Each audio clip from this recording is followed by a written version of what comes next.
Good day, welcome to Great White Retro. I'm Gord Fessick, and this is my bench. Our topic today is this Atari 400 that I am having a doozy of a time getting to work. I picked up some new tools to try to help with this process, including this super cheap $70 scope, courtesy of Amazon. Let's get her done.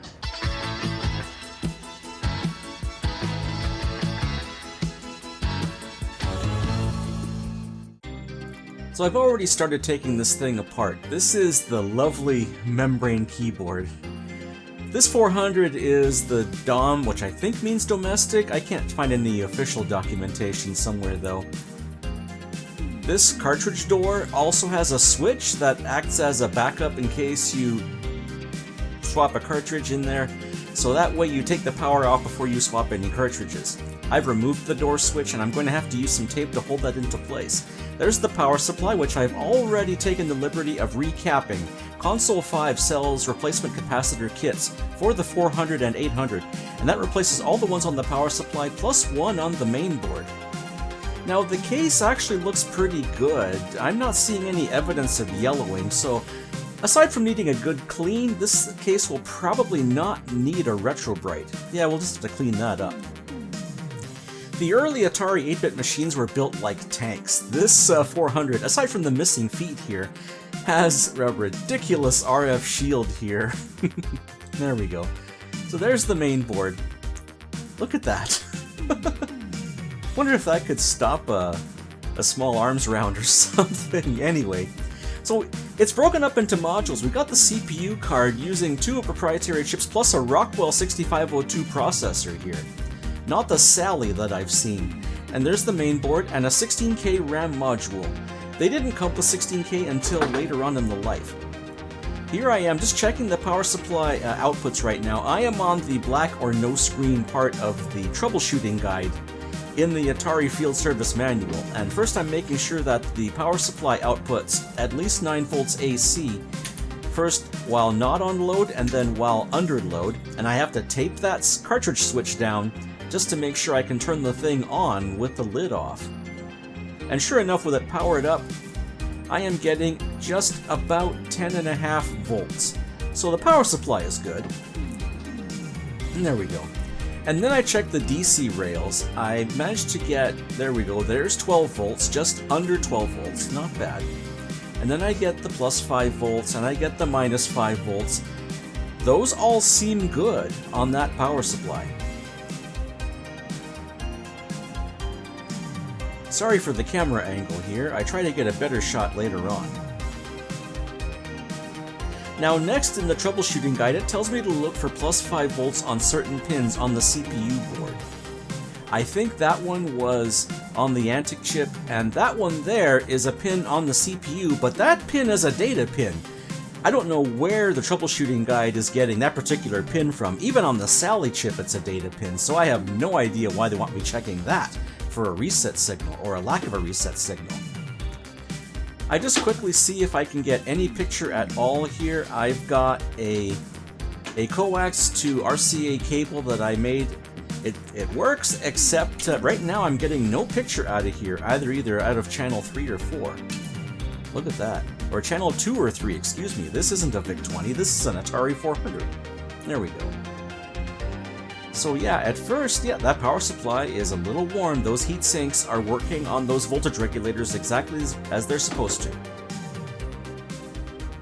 So now it's time to bust out the new tools. I've got one of the $60 Hantek scopes. It was actually $70 shipped from Amazon. And this is the OpenHantek software, which does a much better job in using this scope. Because the scope is completely software driven, it relies on software for triggering on signals, and because of that, it needed much better software. The OpenHantek site lets you get this. It's up on GitHub. I'll try to provide a link in the description if I remember. This is a test signal coming off of the device here. Right now it's just triggering off of that yellow bar on the right lets me choose at what point it will trigger. Then I can choose a start and stop, and I can zoom in on that on a separate window if I want to. I'm just trying to adjust this to make sure that, everything's calibrated. There's even an auto zero function on this thing. but it would help if I knew where to start probing. And after looking around, I figured that a ground pin on the power supply was probably the best place to start probing. Right here, at least on either of these two caps, the negative pin was going to DC ground. You can hardly hear it, but it's...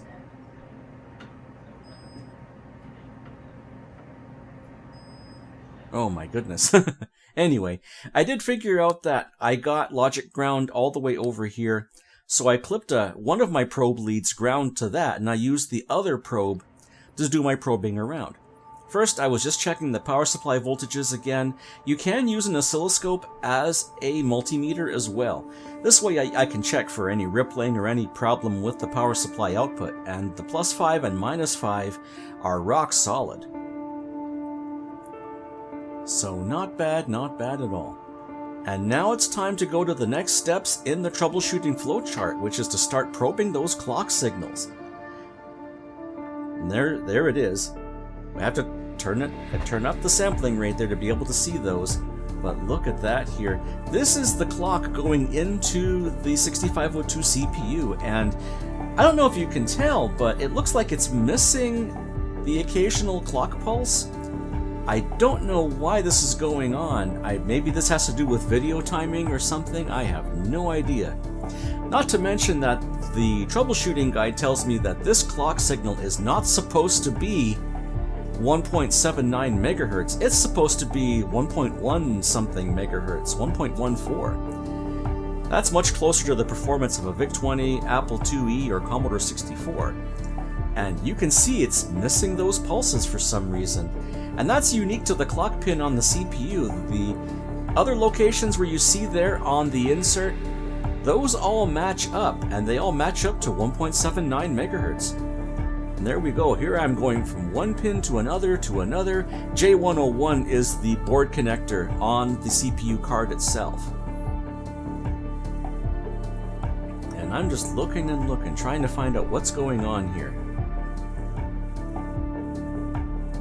I go all the way down all the logic chips, all the Z302, the Z301, right, until I finally come back to the clock input on the 6502, and I see those missing clock pulses again. Although this looks pretty good here. Yeah, I'm just going down the list. Yeah, there we go. There's the 6502 clock, and it's missing the occasional pulse. You can roughly tell where I am in the checklist at this point. Some of these waveforms look a little different, but there are example waveforms in the field service manual, so I can compare those, and they do seem to match.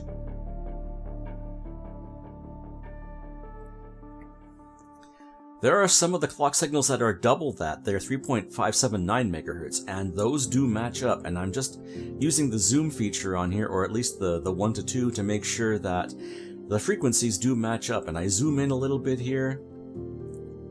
Not bad at all. Yep, it is. It's very close. You know, I'm not going to worry about it. These things had pretty good tolerances. So being off by 0.01 megahertz isn't going to hurt. But while I was doing this on a lark, I just switched back over to my analog input. Now I've got a black screen, which is where I've been working from in the checklist. At least I'm getting some video output from the RF output on this machine. The Hantek is a little warm, and the CPU is also a tad warm, but it's that Hantek that's a little toasty. I don't know if that's normal or not. But on a lark, I just went back and forth. I don't know why, but I would go back and forth. I'd power off, power on, and I usually go back to a black screen, but now I'm getting a green screen. I mean, that's further than I've ever gotten in this thing. Like, what is going on here? So this is where we're at.